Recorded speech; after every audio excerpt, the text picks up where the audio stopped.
Some of you have been requesting for my videos to be longer and to show the progression of me beating a level, so I thought I'd show my process this time.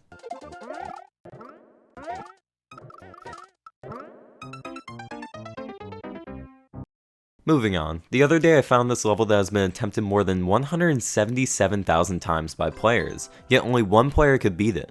I wanted to see what made this level so difficult, and see if I could become the second player to figure out how to beat the creator's level.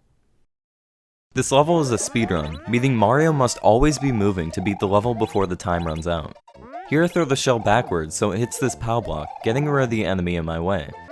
Here you have to jump the height of a taco truck to make it to this platform.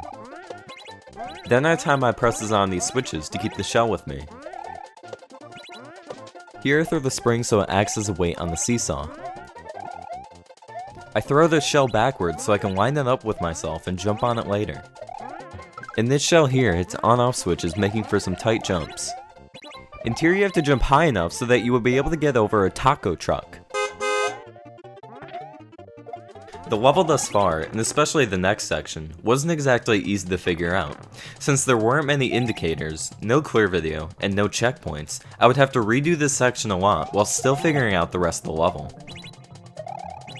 In this subworld, the screen auto-scrolls downwards, so you have to be fast enough not to die off screen.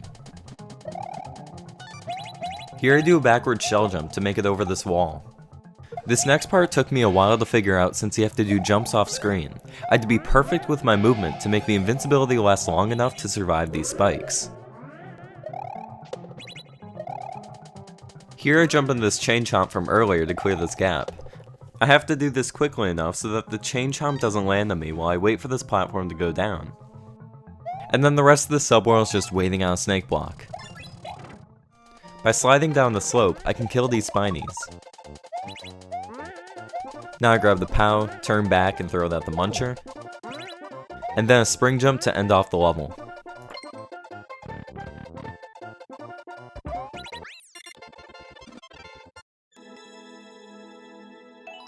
Some people watching might think this level doesn't look very difficult, and to that, you're somewhat right.